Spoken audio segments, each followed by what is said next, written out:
Good evening and welcome to our 2021 Election Candidates Forum. My name is Derek Jackson. I'm a board member of the Chamber of Commerce and the chair of Strive Young Professionals Group. I also work with Word Law Heating and Cooling. Anin Busu, Derek Jackson, Dijnikau. I want to acknowledge and recognize that we are holding this meeting on the traditional, territorial, and ancestral land of the Ojibwe people from the Garden River and Batchewana First Nations. To the Anishinaabeg and Métis people, this sacred and spiritual place has been known since time immemorial as Bawadi. As we continue to learn from the past relationships with our Indigenous communities, we honor the original people on this part of Turtle Island, and we thank them for allowing us to work together in our communities and look forward to further strengthening these bonds and thriving together. We also join our brothers and sisters in recognition of all the children lost through the residential school system. It is time for us to rethink the nation we want to become as we are being confronted with the hard truths about our history. I ask that we pause for a moment of reflection.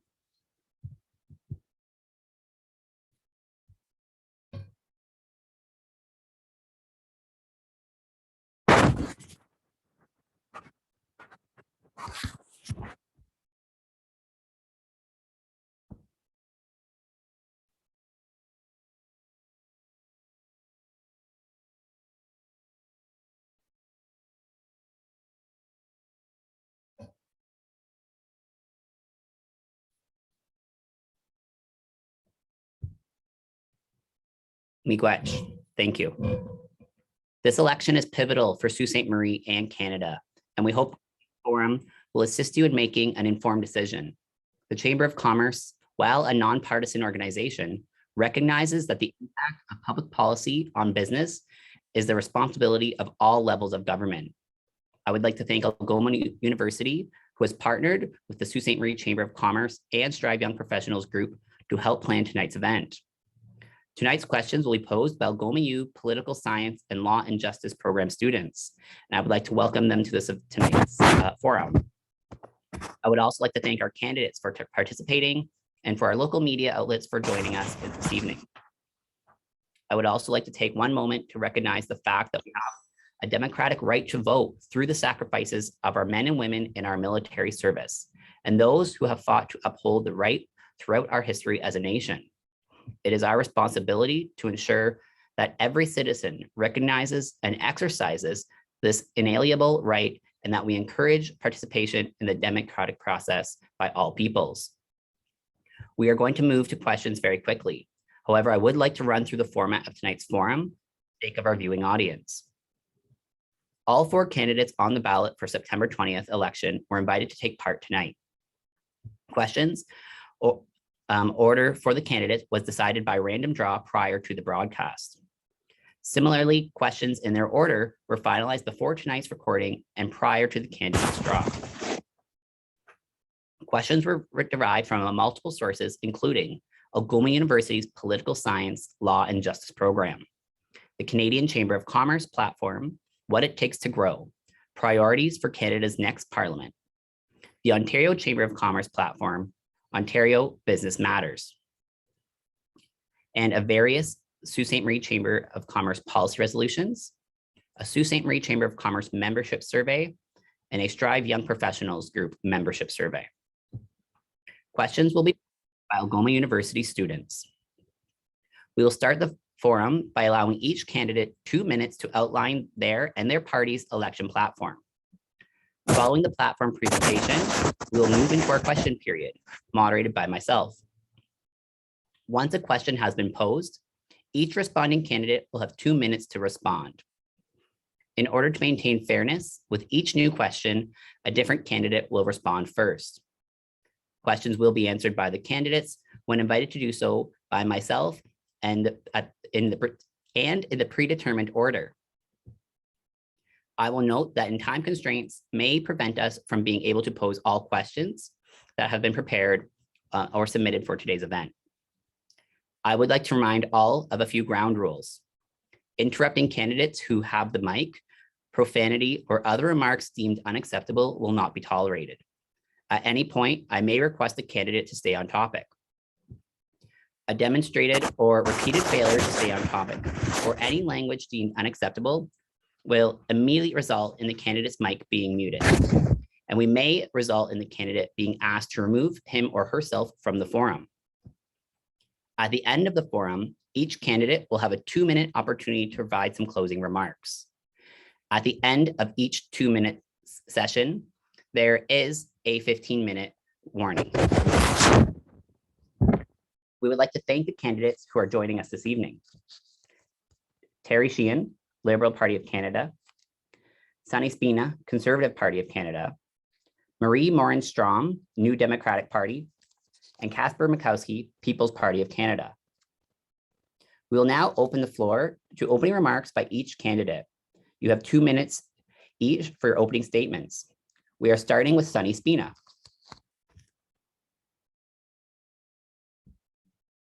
Sunny, you're welcome to take the mic. Thank you, Derek. Thank you so much. I appreciate that. And, you know, to start, Derek, I want to echo your comments of acknowledging that we are here today on the traditional Ojibwe territory of the Robertson-Huron Treaty, the gathering place of the Garden River and Batchewana First Nations and the Métis Nation. And I certainly want to acknowledge each of their customs, traditions, and protocols. So thank you. You know, folks, I'm here because I believe that Sault Ste. Marie's best days are ahead of us. The pandemic has had a really serious impact on our families, and we've seen the impact directly on mental health and addictions issues here within our community. I've worked with our public health agencies, and I can tell you that they're absolutely amazing. Together, we've risen up to manage this pandemic, but we haven't done enough as a country. We haven't done enough to help the people that are struggling. This is going to be my top priority as your member of parliament. I'm proud to see that it's also a top priority in our national platform. The other top priority we have is making sure that businesses that have felt the impact of COVID-19 get the support they need. We want to make sure that these businesses are supported by buying local, helping businesses thrive, and helping bring people back to work. We have an affordability crisis that's going on in our community and across the country. Housing has gone up over 40% in the last year alone. The cost of everything from groceries to gas has gone up over the past year, all while wages, benefits, and pensions have all stayed the same. You know, the problem is if groceries go up by about 20%, that means that many people have to buy 20% fewer groceries to feed their families. That's just not acceptable. We can do better. We must do better. With your support, I will work tirelessly to make sure that inflation gets under control, that our economy gets booming again, and that our families who are struggling and our individuals in our community who are struggling get the help that they need. I look forward to the discussion tonight, and I want to thank you all for having me here. Thank you. Thank you, Sunny. We will now move to Marie Morenstrom from the NDP party. Thanks to everybody for attending today and participating in the democratic process. Thank you to Derek for moderating and for that fantastic land acknowledgement and moment of silence. And thank you to the Chamber of Commerce and the Algoma U for hosting this debate. My name is Marie Morenstrom, and I'm proud to be the new Democratic candidate for Sault Ste. Marie. I think we've all had a very difficult 18 months, but there are people across Sault Ste. Marie and across Canada who have had it far worse for much longer. And I can't imagine from my home here and my place of privilege in the world what life has been like for people across this district who haven't had adequate home to shelter in during the stay-at-home order. And it's little wonder that domestic violence, mental health disorders, and drug use have been steadily rising. The NDP has the best and most comprehensive platform to help the most people across the country. We want to make life more affordable by investing in healthcare, investing in affordable housing, investing in education and childcare. We want to build an economy that works better for people by providing quality, affordable childcare so that women can get back to work, making EI work for you, ensuring that we have quality job training and lifelong learning for all, and supporting our small businesses. We want to combat the climate crisis and create good jobs in a green economy. And we want to undertake the important work of reconciliation in good faith and in true and equal partnership with our Indigenous communities across the country. I've had the privilege of talking about these and other priorities at the doorsteps, and I'm thrilled to have the opportunity to speak more about it tonight.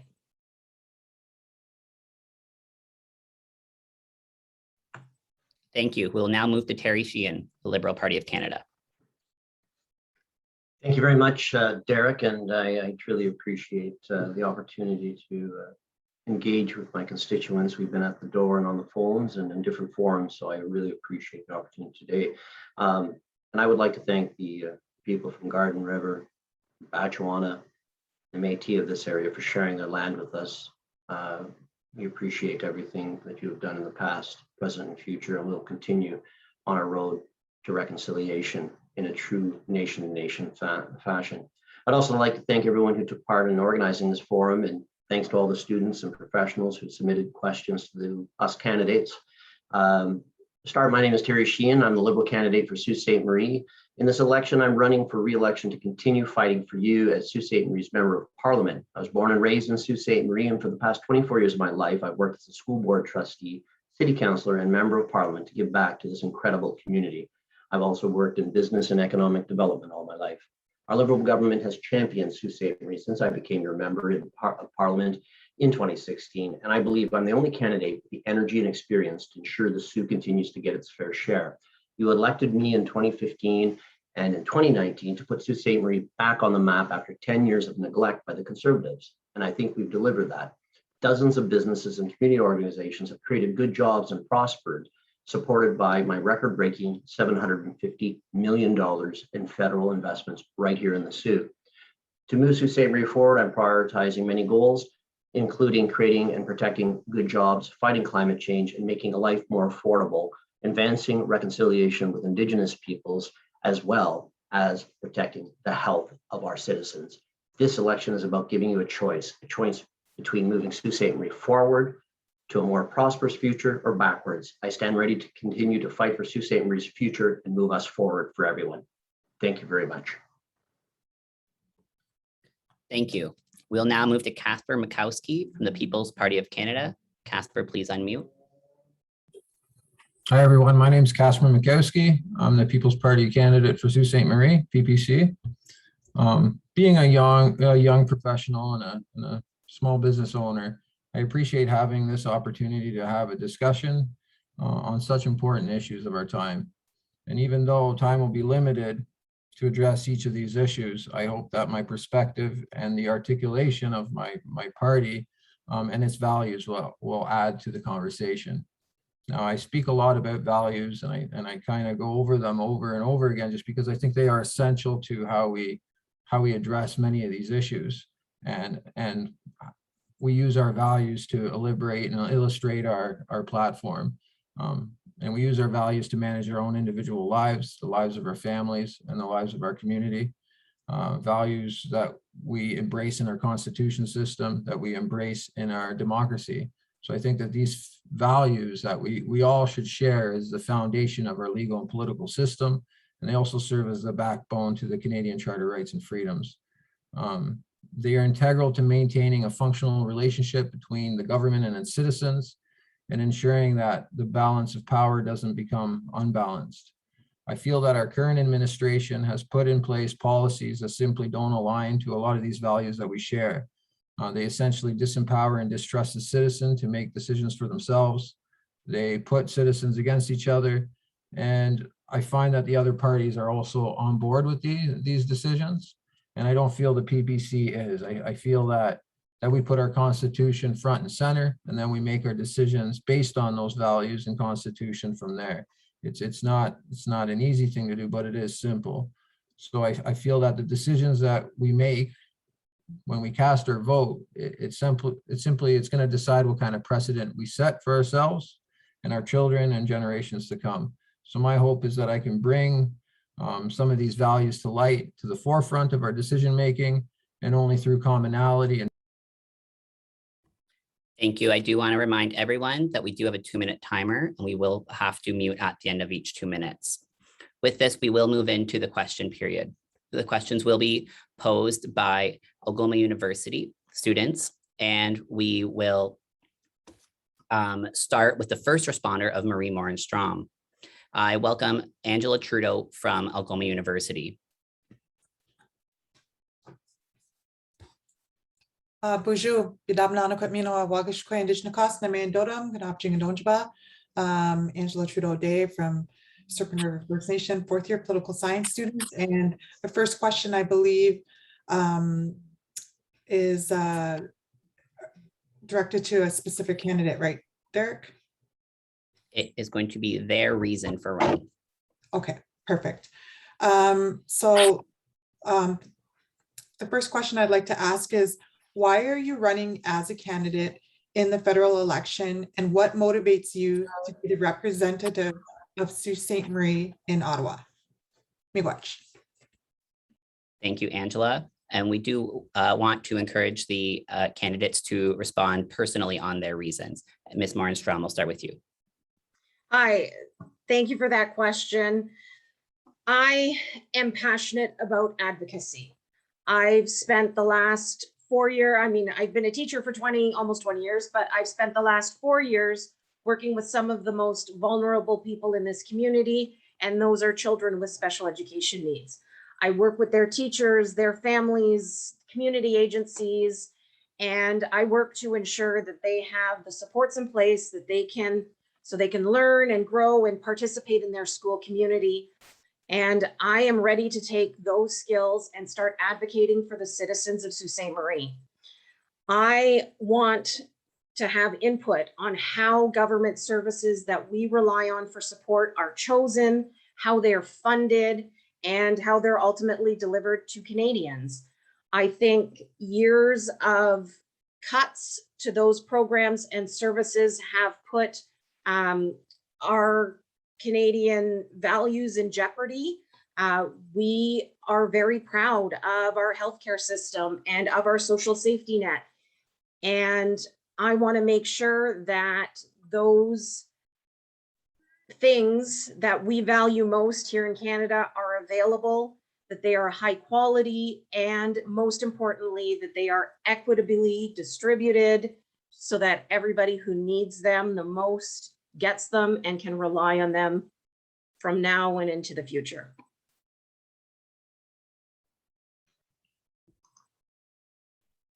Thank you. We will go on to Mr. Sheehan.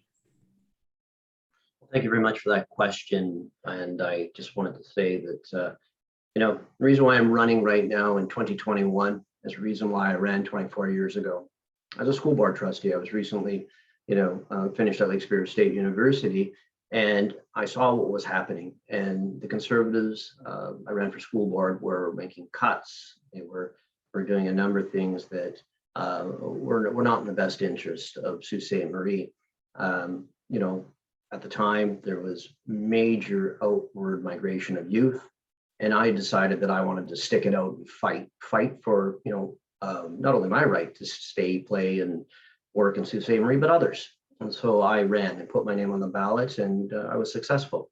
And subsequently, I ran again for school board, for city council, and then as MP, as I saw what was happening with the Harper government and the cuts and how the Harper O'Toole government was looking after just very, very small special interest groups. And I put my name forward to make a difference, to make that change. And, after 10 years of cuts and neglect, we rebuilt Sault Ste. Marie in Northern Ontario. We've made FedNor an independent agency. We have invested heavily in our community. And we had record-breaking announcements over those 5 years that have resulted in growth and people coming back.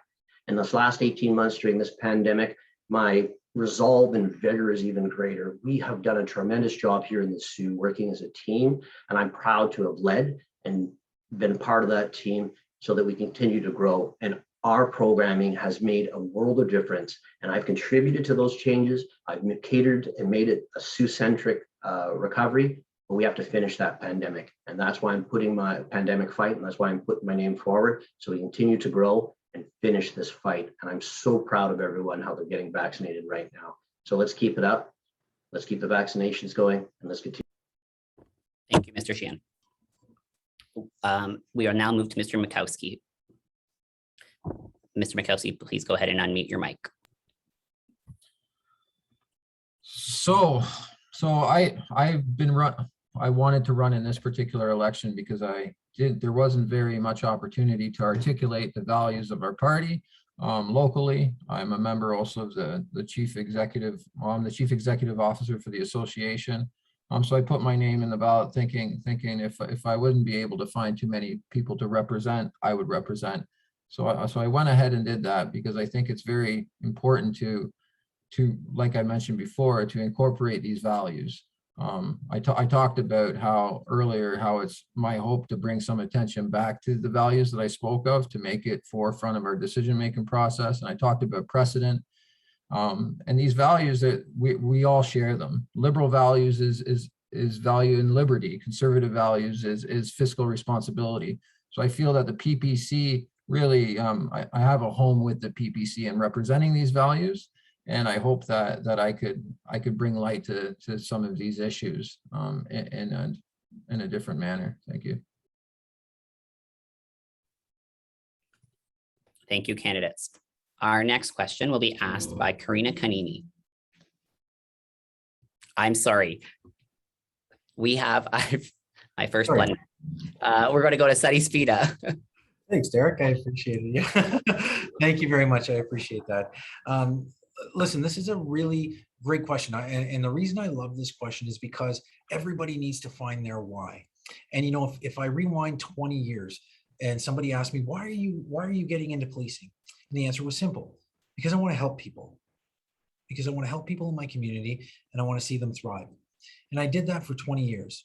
And, you know, as I transitioned out of policing and I transitioned into business, one of the things I told every employee that I've ever come across is that I have one specific role. And my role is to teach you everything I can so that you can be wildly successful beyond your imagination, and that then you can develop and do whatever it is that you dream of in life and you can find your why. I'm here today because what we've been doing isn't working. People are struggling. People are suffering in our community, and it's not working. I think we need to take a different approach. I think we need to look at things differently, get back to the whole reason why we're doing this. And the reason has to be simple. And it's that simple reason of we're here to help people. Elected officials have one simple task, and it's to do everything within their power to serve their community. The simple notion, service above self before everything else. And that's what I try and live every day. That's why I'm here, because I know that I can serve the individuals of our community and I can do it differently. And I know that our party can do it better because our party has a plan that will elevate and lift everyone in our community to a point where they can be wildly successful and that they can then move that on to their families and help their families. So that's why I'm here, because I have a passion for helping people and I want to continue that and see everyone in our community thrive. And I know we can do it better. I know we can do it differently. Thank you, Sadi. And okay, we will now move on to our second question. This question will be asked by Karina Kanini.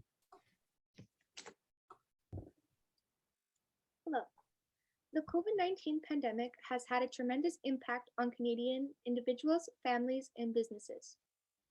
Why are you and your party the best option for Sault Ste. Marie voters to lead Canada through the rest of this pandemic and to prepare the country for the next one?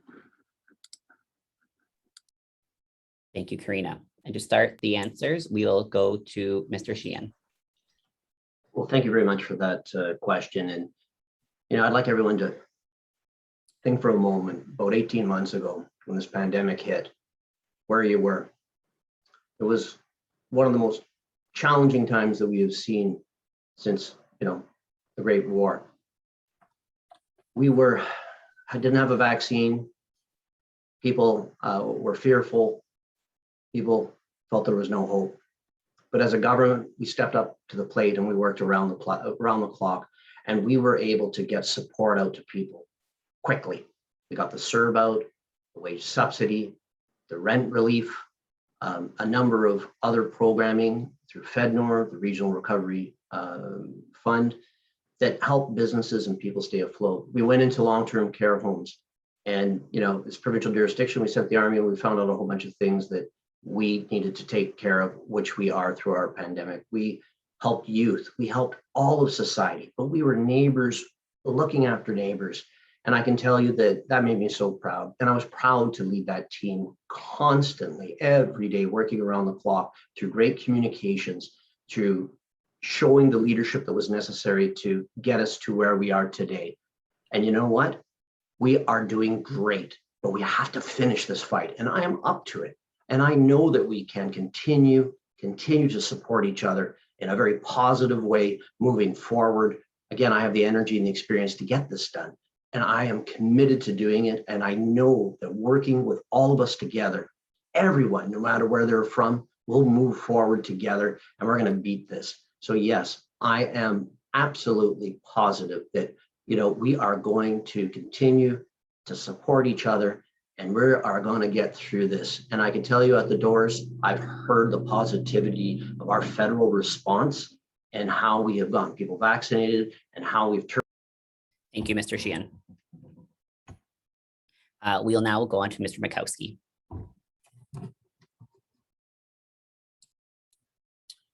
So I feel that the present government response to the COVID-19 pandemic has had massively negative repercussions on the Canadians' physical, mental well-being, the economic well-being, as well, especially to rights and freedoms.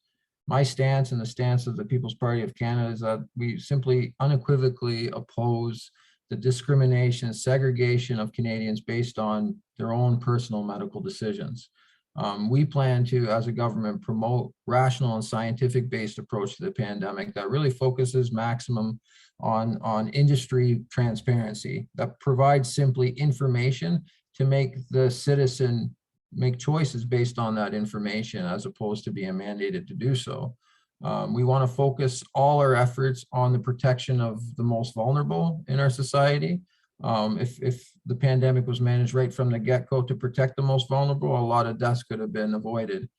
We want to educate the public and we want to encourage healthy lifestyles. Nobody's talking about, cardiovascular disease and the relationship between that and COVID, or what makes people healthy or immune to some of these, like developing natural immunity to be able to counter some of the effects.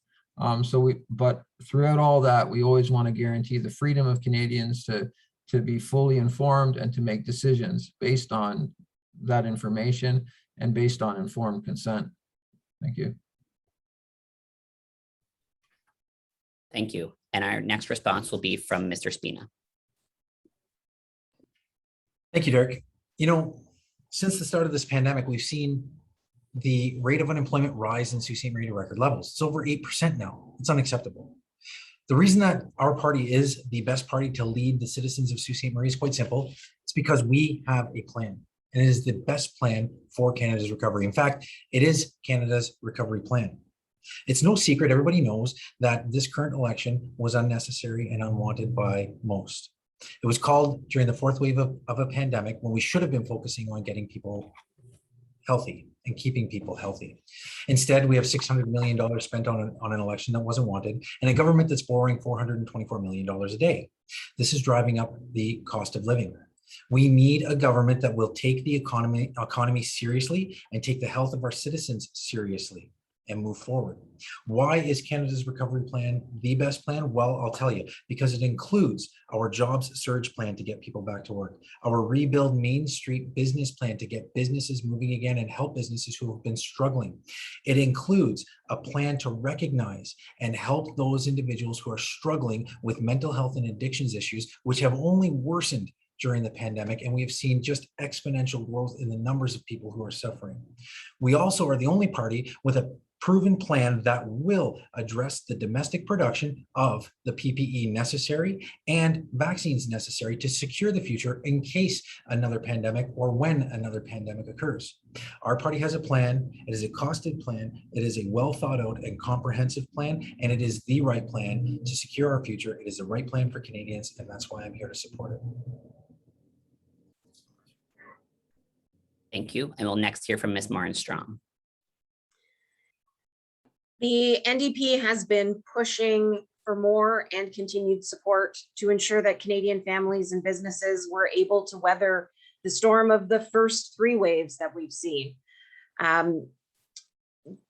The Liberals wanted to give you $1,000 for CERB, but Jagmeet Singh and the NDP were there fighting to move it up to $2,000.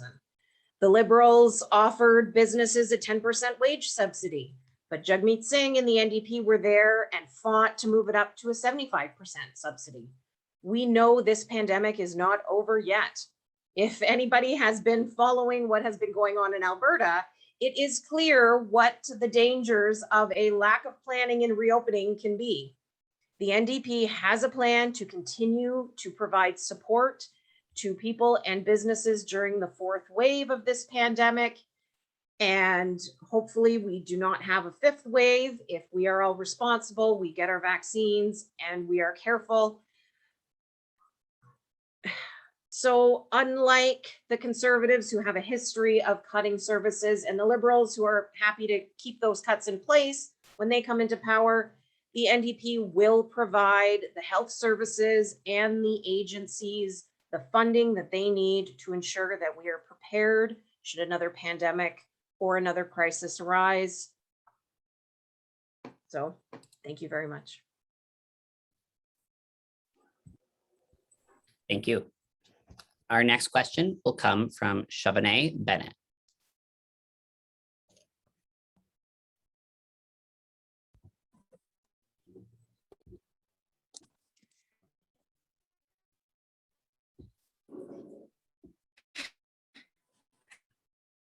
Hello, my name is Sheehan Bennett, and I'm a student in law and political science at Algoma.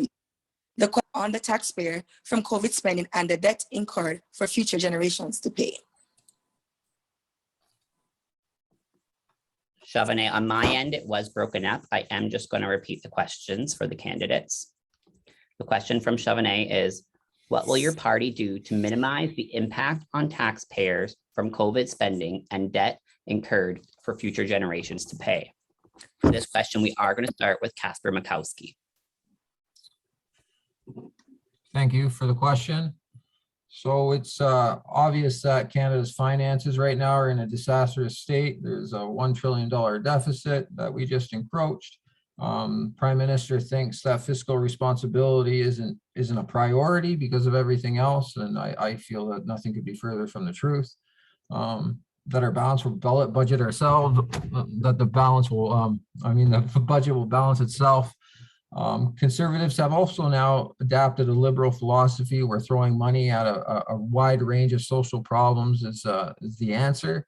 However, a lot of economics don't believe that that's the case. Pierre Poilievre is the only kind of clear voice in the matter, but now he's been removed from such an important role of being the Minister of Finance. We have a very different plan. We want to phase out a lot of these COVID relief payments that have disempowered the working class and destroying a lot of small businesses. We want to end corporate welfare, stop with the subsidies. We really want to focus on paying that debt off. We want to reduce foreign aid. We want to cut the CBC's $1 billion funding. We want to make equalization payments fair and lockdowns to allow people to go back to work and really support our provinces like Alberta, because they produce so much of our economy, and for some reason we demonize Alberta and want to support other countries that don't meet our environmental standards or human rights standards. So those are some of the things that we really want to focus on, building a relationship between provincial governments as well, and working together. It's super important to do that as well. Thank you. Thank you. We'll next hear from Mr. Spina. Thank you, Derek. So as I mentioned earlier, we know right now that the current Liberal government is borrowing $424 million a day. How many businesses in Sault Ste. Marie could that help? How many people in Sault Ste. Marie could that help? The avalanche of unfocused spending that's been happening at the hands of the Liberals right now is really putting us in a very difficult spot. So the question is ultimately, what do we do to minimize that impact, to minimize the impact on families and businesses here in Sault Ste. Marie? Well, it's very simple. We cannot afford more of the same from Mr. Sheehan and the Liberals because we just simply can't afford it as a country. We know that we have to wind down this spending in a very responsible way and redirect targeted funds to start getting businesses back booming again. What we have to do and what our plan is specific at doing is creating strategic investments within businesses to bring individuals back to work and get those businesses just on fire, just booming again, so that they can start stimulating the economy. And then we will see that cost of living going down. I'm sure that we've all seen the impact of the 4.1, I think, percent inflation rate that we're all feeling right now. That's a direct result of the unfocused spending that's been happening at just unbelievable rates. We have to get that under control so that we can bring inflation down. One of the biggest things we see with that is the rising cost of living. We know that to simply fuel our car and to heat our homes in the next couple of months is going to be astronomical. The prices are just through the roof. And like I said in my opening, a 20% increase in the cost of groceries means that some families can only afford 20% less groceries to feed their families.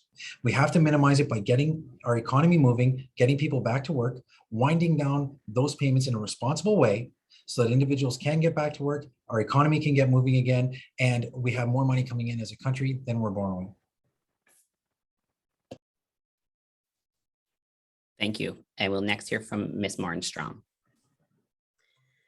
Canadians shouldn't have to pay for this pandemic. You shouldn't have to pay for this pandemic. The richest Canadians, the billionaire class in Canada, got nearly $80 billion richer since the pandemic began. I think they can afford to chip in and pay their fair share. Some companies made windfall profits during this pandemic. The NDP has a plan to close tax loopholes, to make sure that the huge profits that were made from Canadian money are taxed properly and fairly. And we have a plan to investigate the companies that took federal funding, took pandemic funding and paid out bonuses and dividends. And we have a plan to tax the richest Canadians so that you can have the services you need. We can increase revenue through taxation for those who can afford it and still have quality, adequate, proper services for Canadians.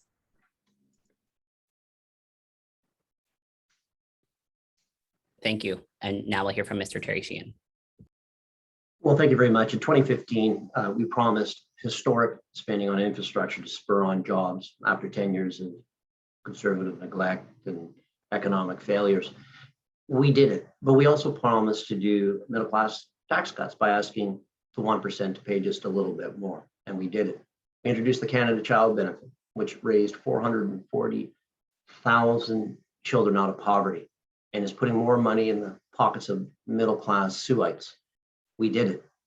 And we did it all the same time. As we went into COVID-19 and answering the question, we entered with one of the best records in the G7, an AAA credit rating, the lowest debt to GDP ratio, one of the most highly skilled workforces in a fast growing population. And you know what? We are consistently among the most sought after places in the world to live.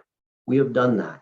And those same advantages are still there for us as we have supported all Canadians, not just a few, all Canadians. And we'll continue to do so, because if we didn't, that would be economic collapse. If it was up to the Conservatives and they were just, supporting their friends, we would be in a lot of trouble. We stabilized, we put that wage subsidy out there and grew it. And that wasn't, with all due respect to the NDP, a lot of that came out of Sault Ste. Marie. We used the 10% wage subsidy because it was there, but we heard we wanted more. I put that back to the table with Melanie Joly and we increased it to 75%. We got the CERB benefit out to support 6 million Canadians, and we continue to do so. We are asking the banks and the insurance companies that we stabilized at the beginning of this, so we didn't collapse into a depression, to pay a little more. We're raising their taxes of when they make over $1 billion, and it's going to over the next few years, it's going to create billions of dollars in tax rates. Thank you, Mr. Sheehan. We now will move on to our next question, and this question is going to be asked by Rainbow Asanawi. Okay, so the next question is, the ongoing COVID-19 pandemic has impacted affordability and economic security. As we move towards the recovery, What would you propose to ensure that we can both attract and retain young professionals in Sault Ste. Marie? Thank you. And this question goes to Mr. Spina. Thanks, Eric, and thank you for the question, Rainbow. I appreciate it.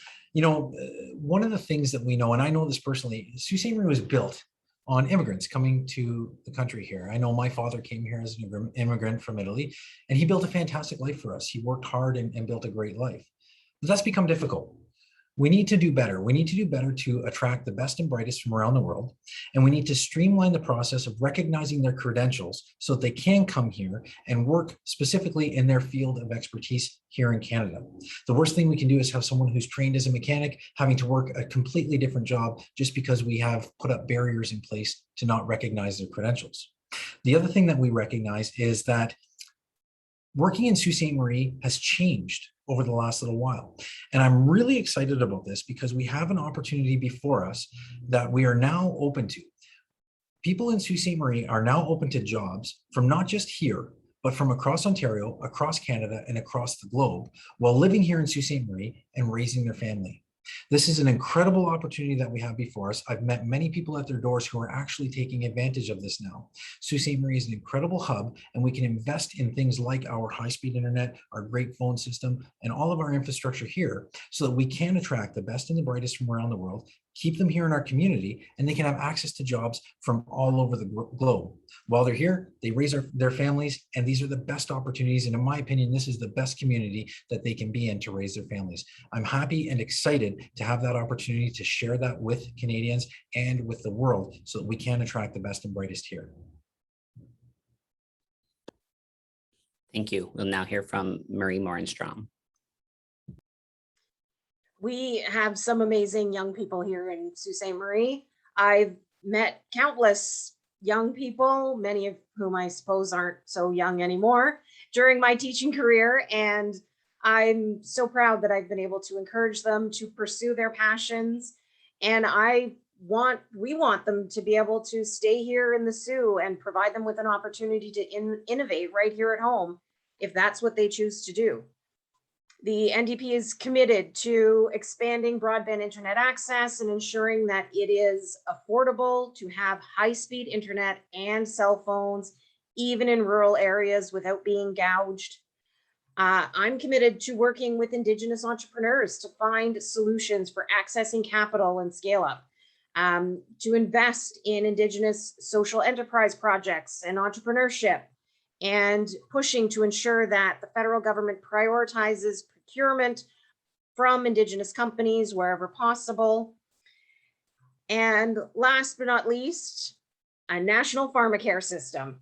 A national pharmacare system will allow entrepreneurs to take that leap into business without fear of not having an extended health benefit plan. I know that in the back of my mind, I've always thought that maybe I could someday open a small business. If I did, it would be a pâtisserie because I make some really great croissants. But as a single parent, I am way too afraid to be without secure income and without steady benefits. And a national pharmacare system program would allow people to be able to take that leap without fear that they can't afford their medications. Thank you. Thank you. And Mr. Terry Sheehan, you have the floor. Thank you very much. And I've spent my life, when I began, I was a youth activist. Now I'm a youth advocate. So one of the things that, I continue to do is strive to, keep the youth that are here as well as attract youth. That's why we've invested majorly in Sault College, Algoma University, and the SKG, because all studies show that those people that study, where they are, whether, they're from that community or they go to that community, there's a good chance that they will, set up and build their family afterwards. So in order to do that, we've also introduced in our budget the best housing platform that's going to unlock housing affordability for people 40 years and under. You saw in the media that I made an announcement for 39,000 connections in northeastern Ontario for broadband. including many areas in the riding of Sault Ste. Marie, because as we all know, it's just not the city of Sault Ste. Marie, it's the areas around, to connect people, because we are seeing so many people moving out of the large communities, whether they're from Sault Ste. Marie or they're heard about Sault Ste. Marie, they're coming here. And so we have to address those issues, and we're building infrastructure. The hub trail, we've expanded it immensely because people, young families, want things to do. And the hub trail, I was proud, one of my first announcements was the expansion of the hub trail. We continue to do that. We've supported arts and cultural things to do during the pandemic. You know, we have done so much together. We are one of the best places in Canada to live now, and we are seeing people staying and moving back. And our platform is the platform that's going to make that happen. It's going to see more young people stay and come back to Sault Ste. Marie. And I'm so proud to see that it is happening and started happening 5 years ago as we continue to invest in Sault Ste. Marie. You know, that is one of the most important things we can do. And I will continue to work with all to make Sault Ste. Marie the best place for young people to live. Thank you, Mr. Sheehan. And we'll now go to Mr. Mikowski.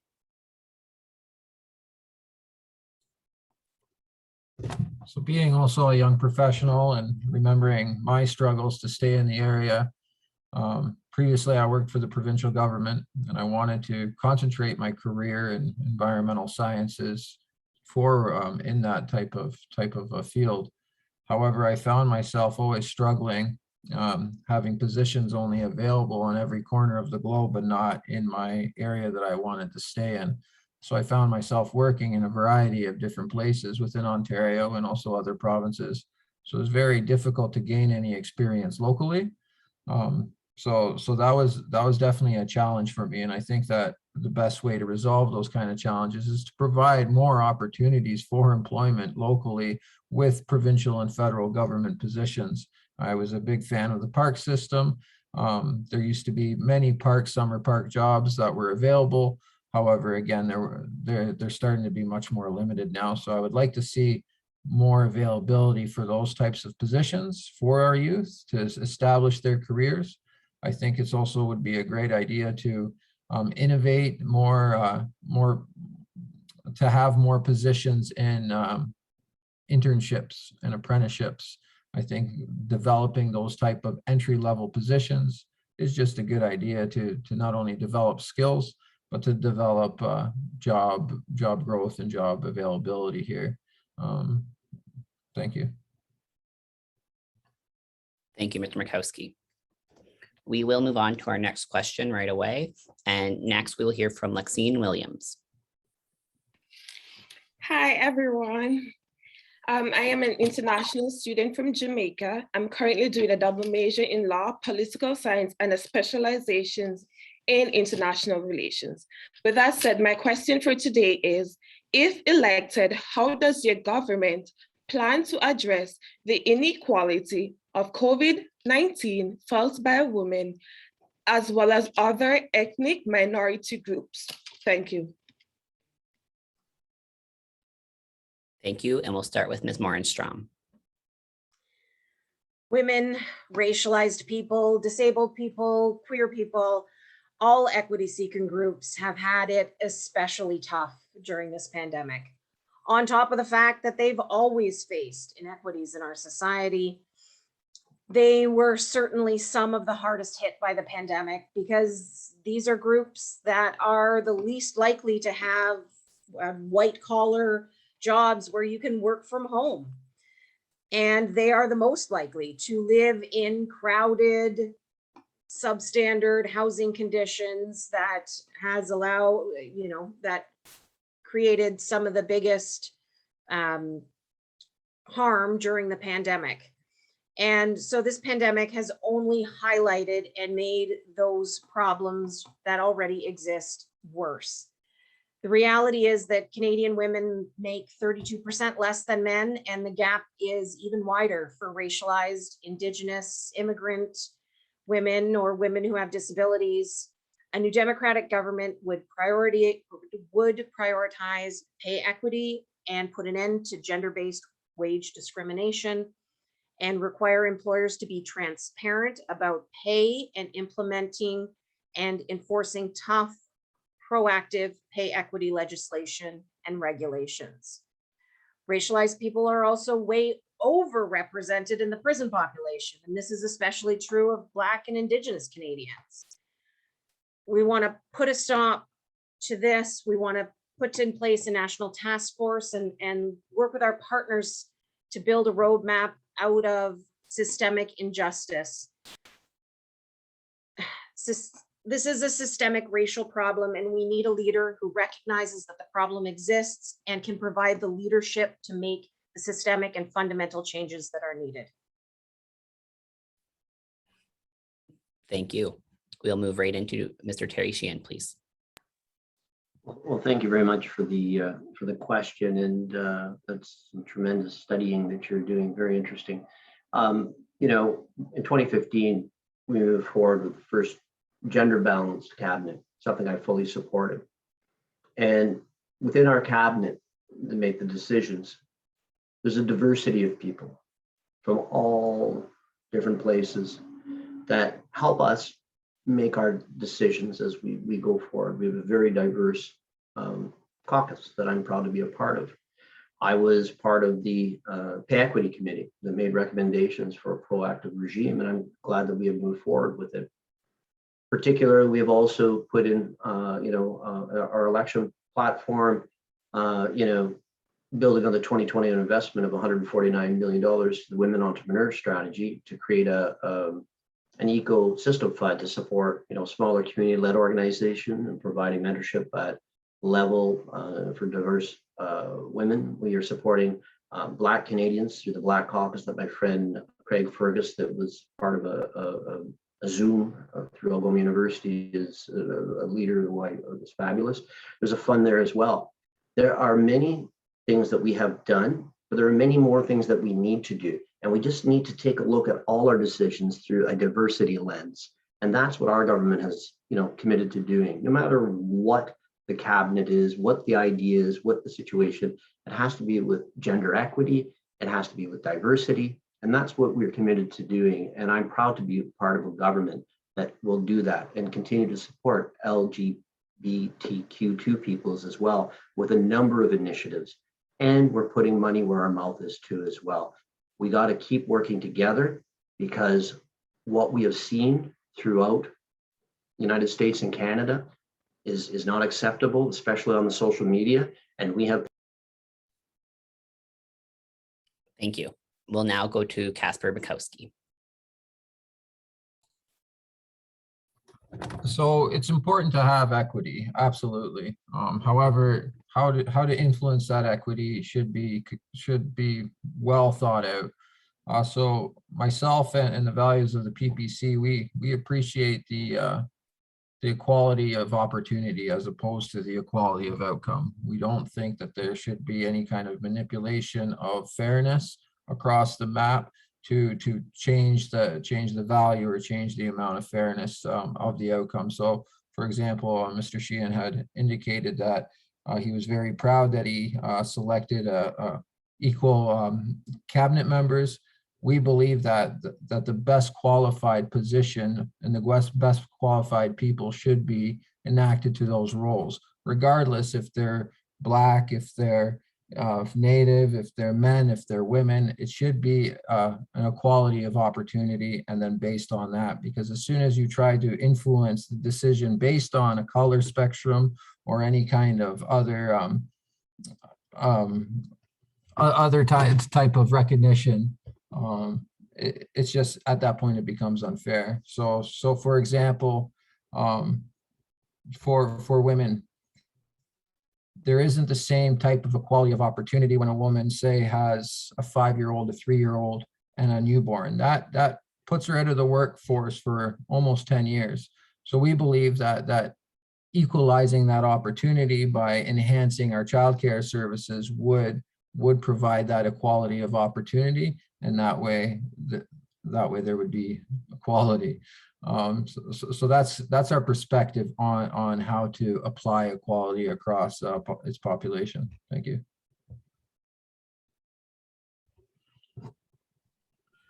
Thank you. And Sunny Spina, you have the mic.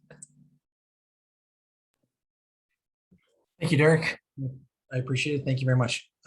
This is a great question. This is a very important question. You know, throughout my career in policing, I worked with a number of incredibly strong, incredibly powerful women. They were just incredible leaders in our community.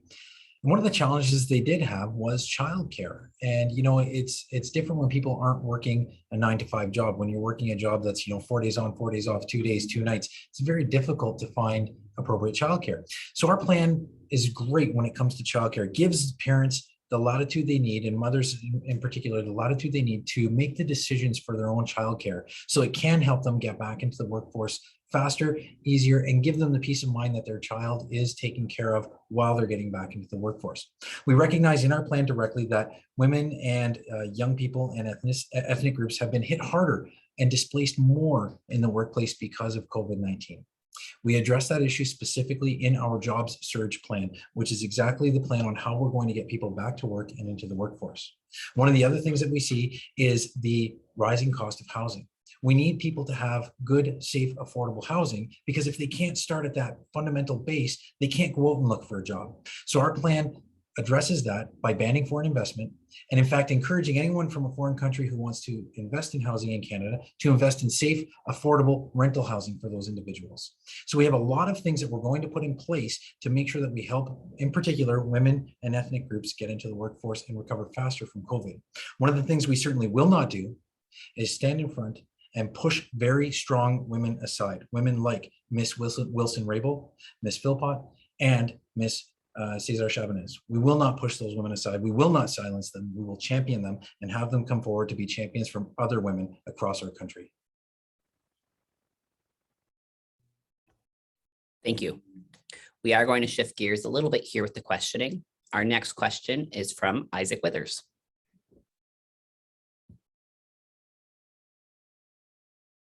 Isaac, just a reminder to unmute your mic before we start. Thank you. Hello. What will you and your party do to deal with climate change and to protect Sault Ste. Marie's natural environment? How will you achieve this while protecting our economy and jobs, and in particular, those in energy and natural resource extraction, such as mining?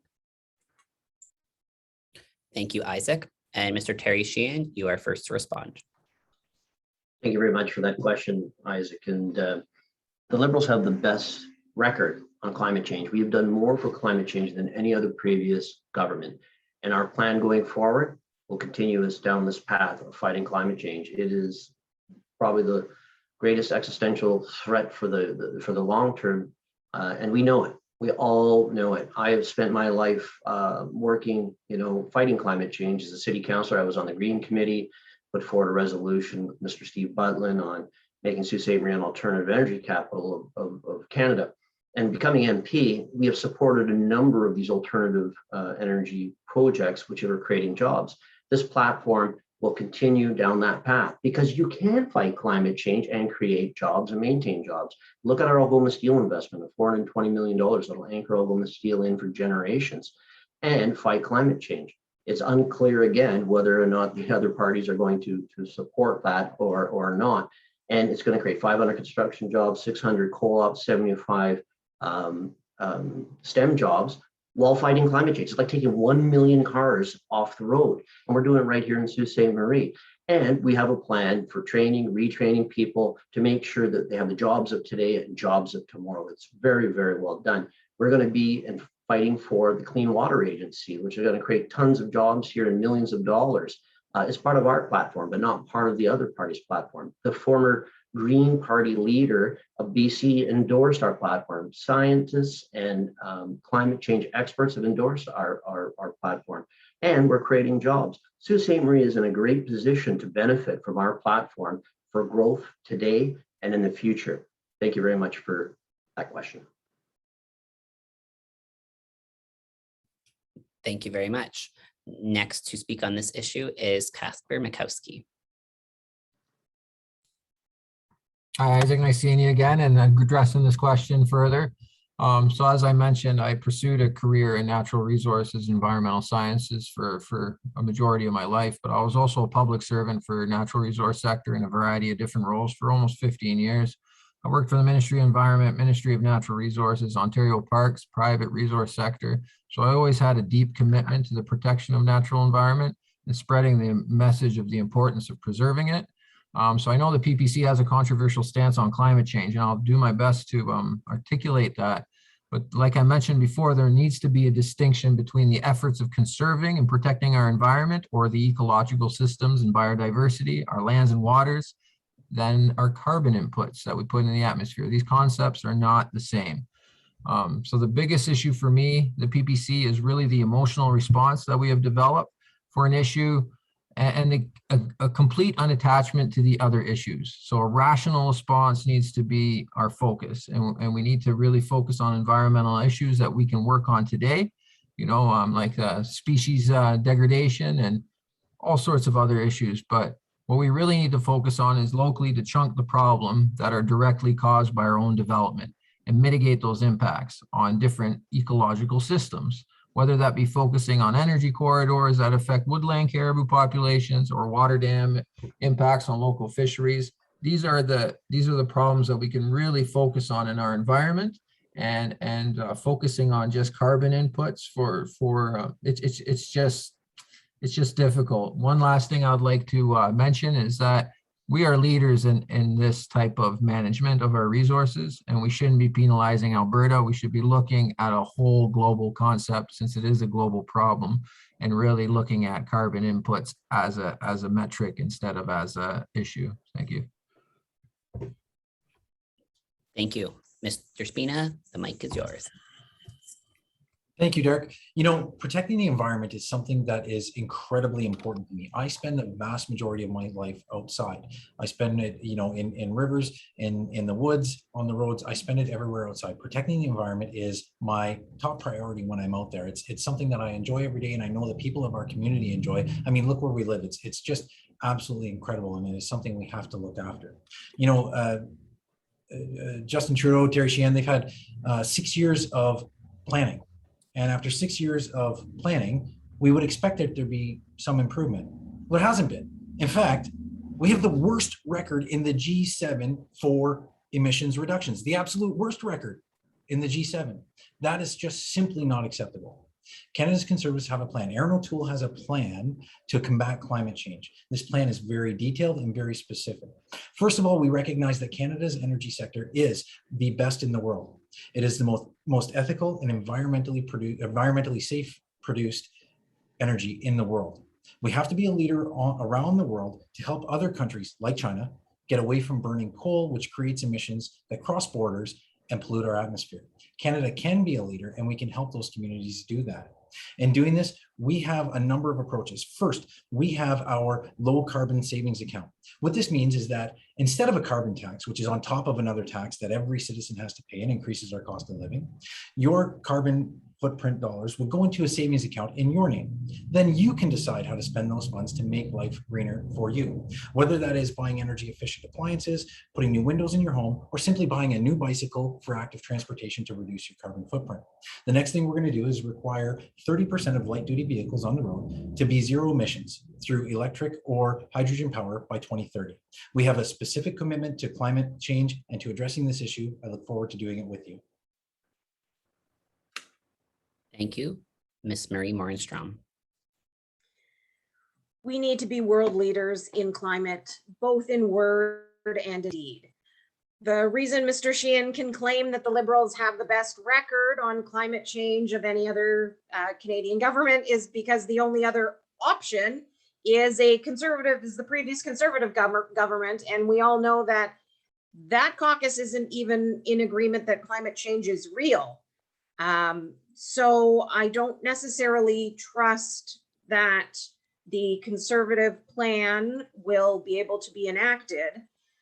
And as Mr. Spina mentioned, we are the only G7 country that's actually increased our greenhouse gas emissions. So I'm not sure I totally trust the Liberals' plan either. It is possible to use natural resources responsibly and to reduce emissions at the same time. The NDP want to invest in green energy solutions and innovative Canadian solutions. We want to stop subsidizing big polluters and ensure that there is a real and effective carbon tax. This will ensure that we have the funds to make the investments that we need to implement the solutions to the climate crisis. We have a plan to cut emissions by more than half and meet the 1.5 degree target that scientists say is necessary to prevent catastrophe. We want to create thousands of good paying jobs. We want to invest in clean energy, in energy efficient, affordable homes, in electric transit and zero emission vehicles and zero emission buses and retrofit buildings across the country. We're committed to reopening passenger train service like the Bear train to Hearst and the Northlander train to Toronto. We want to help the people of the North get jobs and have a green future. Thank you. With our next question, we welcome back Ms. Angela Trudeau-Day.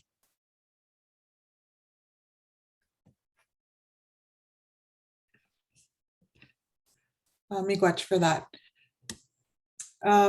Presently, reconciliation is a term used very often in the current political discourse of Canadian politics. That being said, what will you and your party do to advance meaningful outcomes of reconciliation and justice for Indigenous individuals and communities in Sault Ste. Marie and Canada as a whole? Thank you, Angela. This question goes first to Casper Mikowski.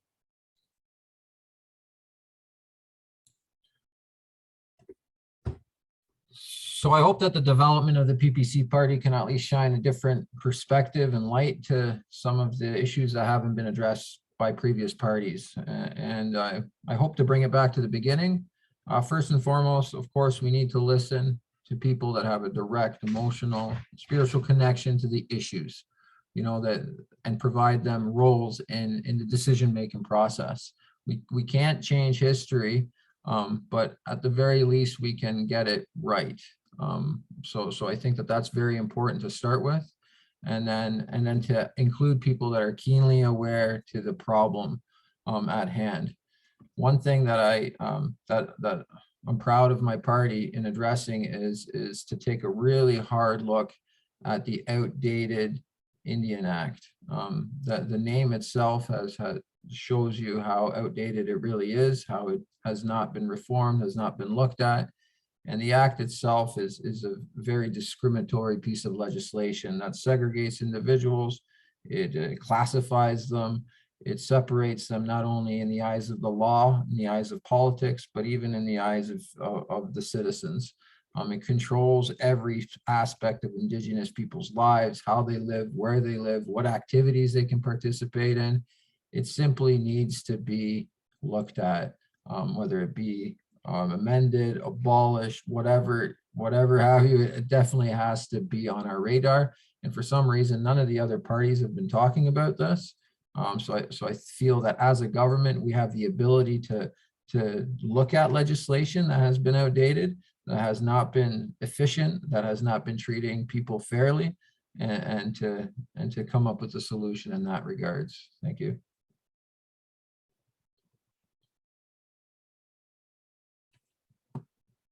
Thank you. Next, we will hear from Mr. Sonny Spina. Thank you, Derek. There's probably not an issue of our time that I can remember that has had such a profound impact on members of our communities from coast to coast to coast, whether it's in Sault Ste. Marie or anywhere else across Canada. I know that the deep sorrow and the mourning that has been felt by Indigenous groups has been felt by everyone across our country. And I think we've all shared in that. The unfortunate thing is that trauma has been passed down. We know that trauma has been passed down within Indigenous communities. And some people are learning just recently about it. I'm very thankful that we live where we live, and we live close to First Nations communities that are willing to share their stories with us, and they're willing to share their experiences with us so that we can all learn and become better. One of the things that I like to do within our party is I actually brag across Canada about the work we do with our First Nations partners around us. And I think that's a starting point for us. I think what we do here, we can replicate across the country. We work really well with our partners here. We allow them to drive the bus. We allow them and any process to be Indigenous led. And that's the key. It has to be Indigenous led. Now, our party is completely committed to the calls to action within the Truth and Reconciliation Commission, especially looking at 71 through 76 in terms of finding missing children. And more importantly, we're committed to sitting on a nation-to-nation basis, face-to-face, and developing lasting solutions so that we can move forward together collectively and learn from each other, learn from the past, and move forward and start passing on good memories and good feelings to future generations instead of passing on trauma. It's something I'm very passionate about and something I'm very committed to. I look forward to working with you very, very soon to see that through and make that happen. Thank you. Thank you. And next we'll hear from Miss Marie Morenstrom. So earlier this year of the 215 unmarked graves shed light that to the rest of Canada that Indigenous people have known for 150 years. When you steal children away from their parents, when you starve them and confine them and abuse them, far too many will never return home. And the tragedy of 150 years of that is unspeakable. We need to start by listening to our Indigenous partners, to provide funding and support so that they can uncover the truth that needs to be told regarding the horrors of the residential school sites. We need to follow the lead of local communities, and we, the NDP, will support any efforts that are made and any funds that are needed to repatriate any remains back home, should communities wish to do that. We will appoint a special prosecutor to look into legal and criminal liability for the genocide that took place. This isn't something in our distant past. People involved in this system are still around. Agencies, organizations that were involved are still around. And we need to look into what that means. The path will be difficult, but we can begin to build a nation-to-nation relationship with our Indigenous communities and return the power to the hands of the people so that they can make the decisions that work best for their individual nation. Thank you. And next up, we'll hear from Mr. Terry Sheehan. Thank you very much for that very important question. And since being elected in 2015, I've made a great effort to work in a nation fashion locally with Indigenous leadership, with elders, chiefs of councils. And we have strived together to make this area better. We as a federal government have worked across different federal organizations and with our partners, and we, on the Truth and Reconciliation calls to action, and we've undertaken 80% completed or well underway. There's still more to be completed, and I am endeavored to do so.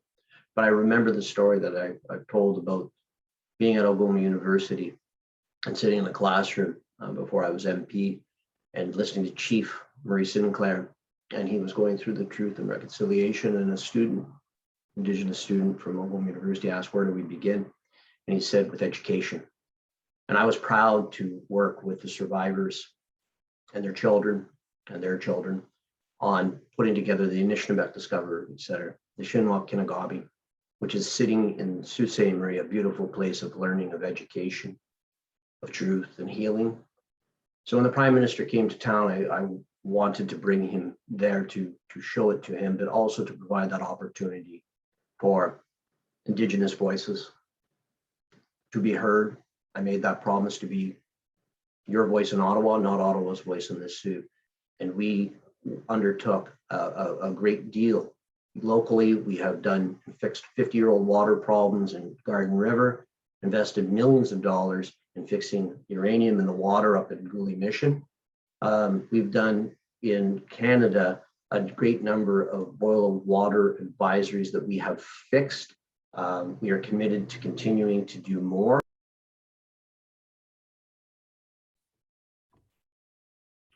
Thank you for that, Mr. Sheehan. All righty, and we next will welcome back Karina Kanini with our next question.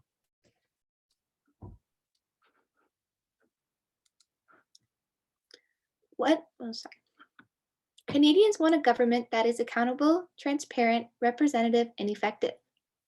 What will you and your party do to strengthen and improve Canada's democratic institutions, governance processes, and leadership? Thank you, Karina. And we'll start with Mr. Sunny Spina. Thank you, Karina. That's a great question. And one of the first things that I can tell you is one of the biggest parts of our platform is accountability and transparency within government. We want to pass the Anti-Corruption Act as soon as we're in office. We want to pass that to really strengthen federal legislation on ethics and lobbying to make more transparency there. We're going to introduce tougher laws on those ethics into government cover-ups to make sure that we ensure that it is properly regulated and that people who do breach those laws are held accountable in the highest way. At the height of the pandemic, this Liberal government gave nearly $1 billion to a charity that paid hundreds of thousands of dollars to the Prime Minister's family, and they accepted illegal gifts from organizations that lobbied the government. We're going to end that.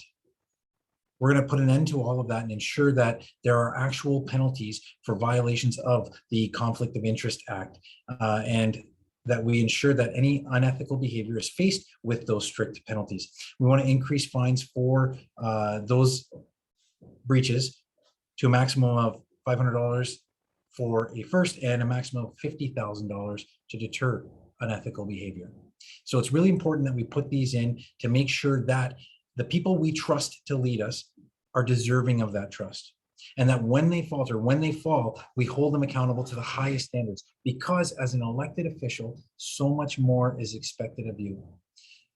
I know this myself personally, and I know that more is expected of us as representatives of this community. It's something that I am clear on and unwavering on. We will hold ourselves to the highest ethical standards, and we will make sure that the community knows what those standards are and that you have a say in that. Thank you. Thank you. Next up, we'll go to Ms. Marie Morenstrom. It seems clear that based on the last few elections, Canadians want a government that is accountable and representative. 6 years ago, Mr. Trudeau promised that 2015 election would be the last in the first past the post system. This, as well as many other initiatives and statements, seemed designed to encourage progressive voters to give him a mandate. And he got his mandate, but this was one of the many promises that was never actually kept. So it's time to make our voting system fairer and actually deliver democratic reform to make sure that everyone's vote counts. New Democrats are committed to cutting through the cynicism about politics and getting that job done. A new Democratic government would bring in a mixed member proportional representation system that works for Canada. We would do it in our first mandate in government. We'll establish an independent citizens assembly to recommend the best way to put it in place for the next election to ensure both local representation, because that's always a criticism of a change. You can have local representation and a federal government that reflects the voters' choices of party. Once Canadians have the opportunity to experience the new voting system and compare it to the old one, we'll hold a referendum to confirm the choice so that Canadians have that option of a true representative government.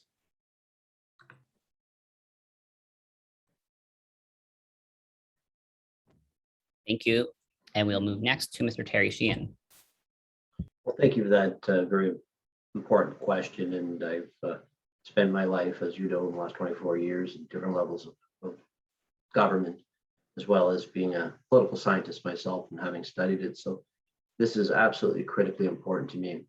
And during this pandemic, during these last 18 months, we have done a very tremendous job of communicating. And we've done this since 2015 in an open and transparent way.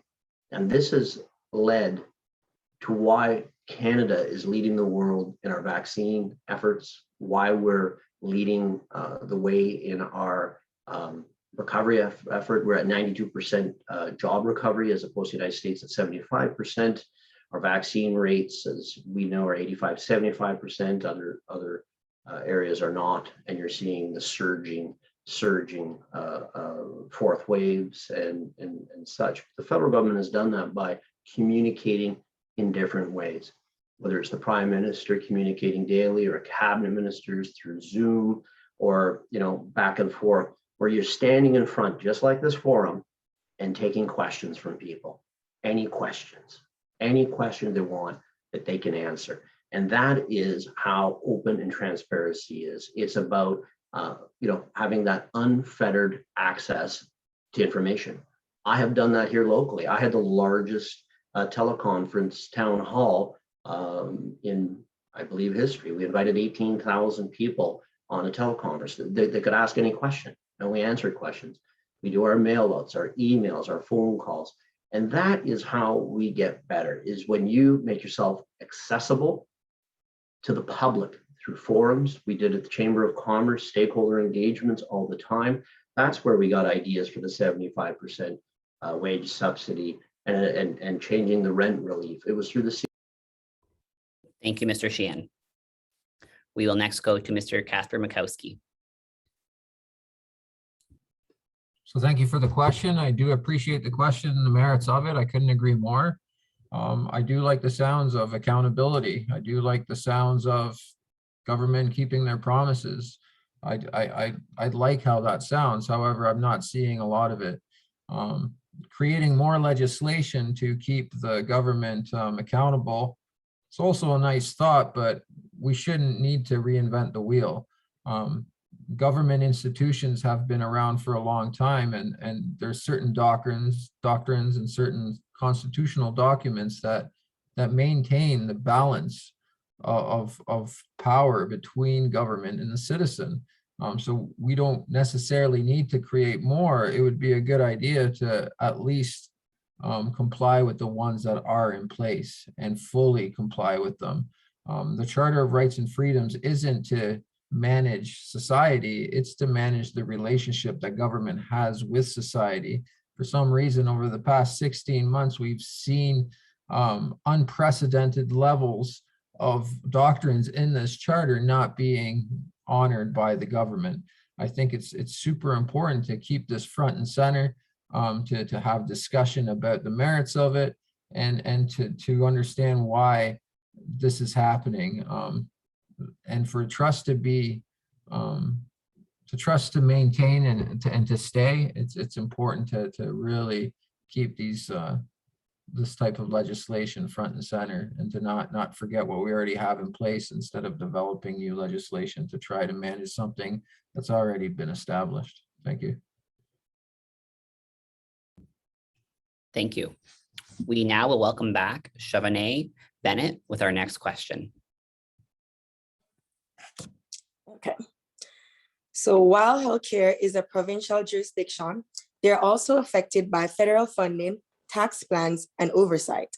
What will you and your party do to ensure quality healthcare? Thank you. And first to respond will be Marie Morenstrom. Quality healthcare is incredibly important. And absolutely, it is a provincial jurisdiction. However, it is funded significantly by the federal government, and the percentage of the funding that the federal government has been providing has been steadily decreasing over the last number of years. Used to be a 50-50 split. It's down to almost an 80-20 split. And that is a problem.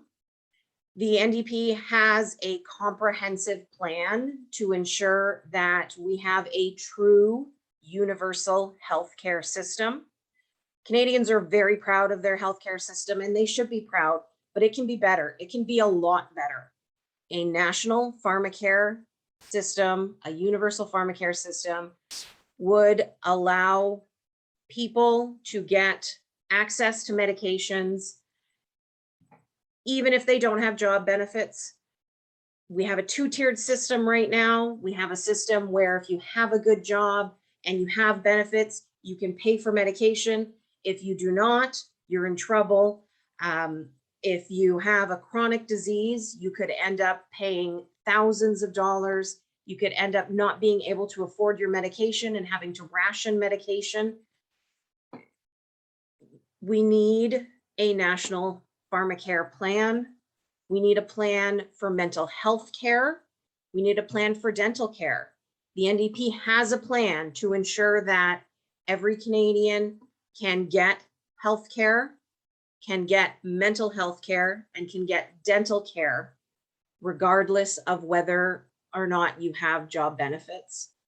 And that will be something that will be a game changer for Canadian healthcare.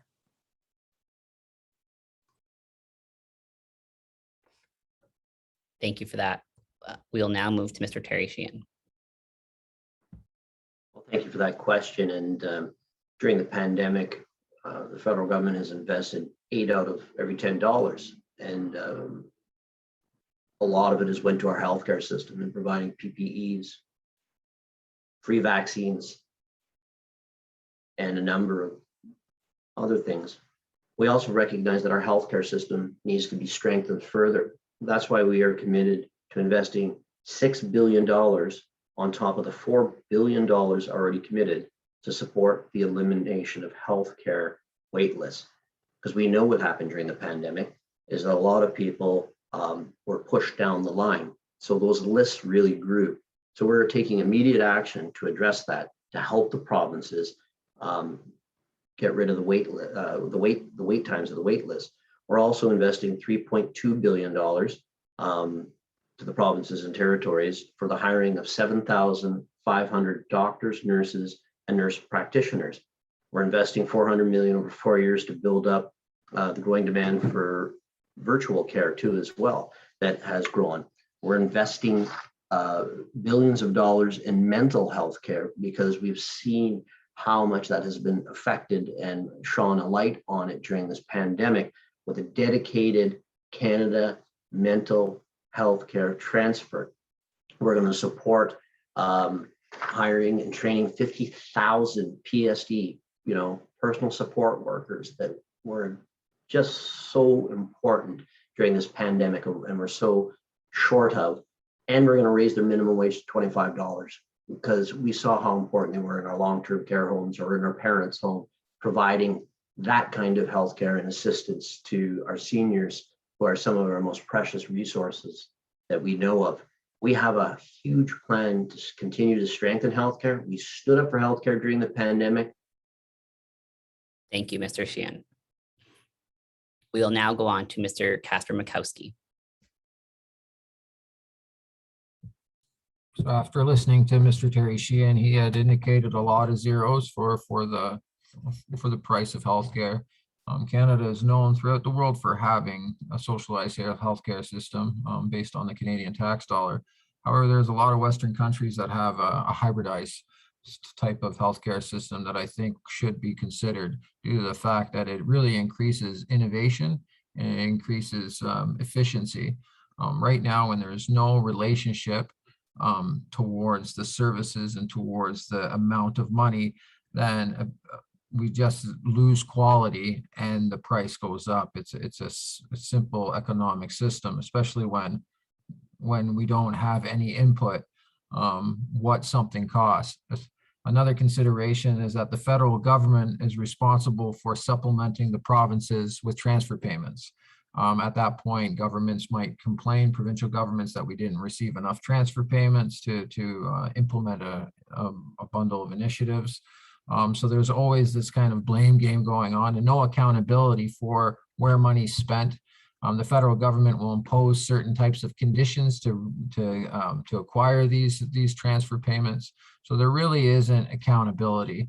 And so the PPC plan is to put more power in the province's hands to develop their own systems that are more efficient for people, that doesn't exclude anybody from receiving healthcare services, but also allows people to get treated and not be waiting for operations or waiting with the longest wait times known on in our developed system. Another important consideration is that when somebody wants to get individualized healthcare, they can't go get what they want. They have to kind of follow the dictating government of what they can receive. Thank you. Thank you for that.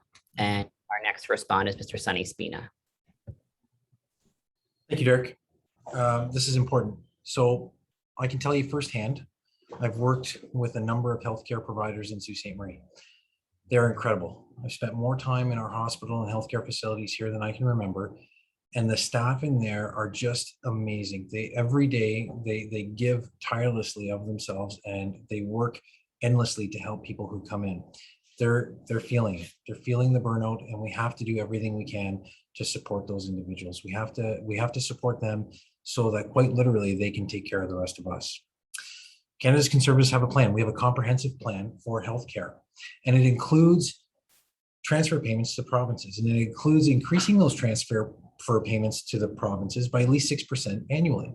This way, provinces can count on predictable, sustainable funding while they're creating their models moving forward into the future. We also want to make historic investments in mental health and addiction services. We have our mental health action plan. This is going to help us work with provinces to invest in mental health as a priority, with providing those funds to help them with that. We also want to encourage employers to engage in this process and encourage employers to add mental health coverage to their employee benefits programs. We want to provide $150 million to nonprofits and charities that deliver mental health and wellness programming, and create a nationwide 3-digit suicide prevention hotline. This will be and we want to make the single biggest investment in Canadian history for mental health supports for Indigenous communities, so that they can have culturally appropriate paths to recovery for their own individuals. You know, quality healthcare is something that we all love about our country, and we all love about our community. I love the passion of the workers that I've seen every day in our community, and I am here to support them. I want them to know that a Conservative government will support their needs. We will support them, and I recognize everything they've given to us. So thank you to them.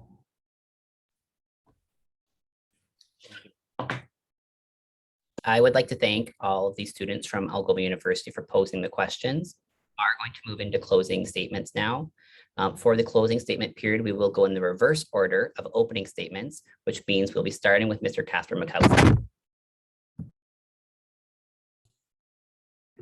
So I wanted to thank everybody for the opportunity to participate in such important discussions. As you've noticed, I'm new at this, so it was definitely character building. It was really a privilege to speak with everybody, to provide to the discussion, to implement my own kind of opinion on things and the values. And I hope I articulated some of the values of my particular party and the People's Party of Canada. I wanted to thank also the candidates for being kind to me. And just overall, it's been a very good experience. I want to also reach out to anybody that's watching and just stress that the importance of having discussions. I know that with these types of forums, it's difficult to have a lengthy discussion, but to really have the opportunity to sit down with friends and discuss things, and not to shy away with your opinion just because it's not in line with everybody else's. I really believe in democracy. I believe in the power of having a diverse opinion and a diverse thought to articulate ideas and to cultivate good ones and get rid of bad ones. And I think it's a really good thing what we have going here. And I just fear that we're slowly starting to lose it a little bit by not really having our values and our Constitution front and center. So with that, I say once again, thank you, and have a good evening. Thank you. We'll next hear from Terry Sheehan. I would like to thank the Chamber, Strive, Algoma University for organizing this event, and to everyone listening, I wanted to thank you most definitely. Over the last 5 years, we've seen tremendous investments in this community, tremendous investments that have resulted in growth and jobs after 10 years of nothing. I ran because we were in dark days. Now we can see growth again. We're seeing people return to this community. We're growing once again. And I will continue to work, use my experience in business and economic development to further plans for growth. We have a plan, and it is definitely different from the conservative plan. Erin O'Toole's Conservatives continue to debate the existence of climate change. They also open the door to a two-tiered healthcare system as well. And while I have the opportunity, I also wanted to take an opportunity to talk about C-75 that my opponent has talked about so much. And when you actually take a look at the legislation and read it, 4981, the peace officer shall not release the person if the peace officer believes on reasonable grounds that it will prevent the continuation or repetition of an offense or commission or another. There is a section in here that no, police officers and peace officers should not be releasing. It's in black and white. I've discussed it with the Attorney General. I've discussed it with Bill Blair. And I just want to get the facts straight that C-75 has provisions that state categorically that peace officers should not be releasing those individuals back on the street if they're going to continue to repeat that crime or be a danger or skip bail. That's a fact. To all the listeners, I just wanted to say that our record-breaking investments will continue. I'm asking for your support on September 20th so we can continue moving forward, not backwards.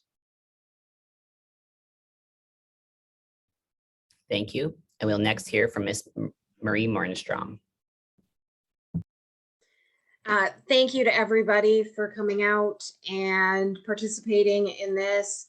Thank you to Strive and the Chamber and Algoma U for all the hard work that you've done to get this to work in spite of the pandemic and the tech and all of that stuff. Many of us did not want this election. I know I could think of a lot better things that I could be doing. But here we are.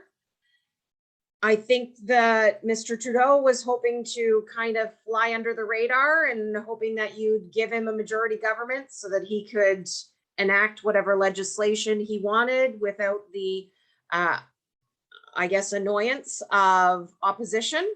But here we are. So on the one hand, we've got a Liberal leader who loves to say the right things. He loves to make great promises. I'm not sure that he has much intention of delivering on them.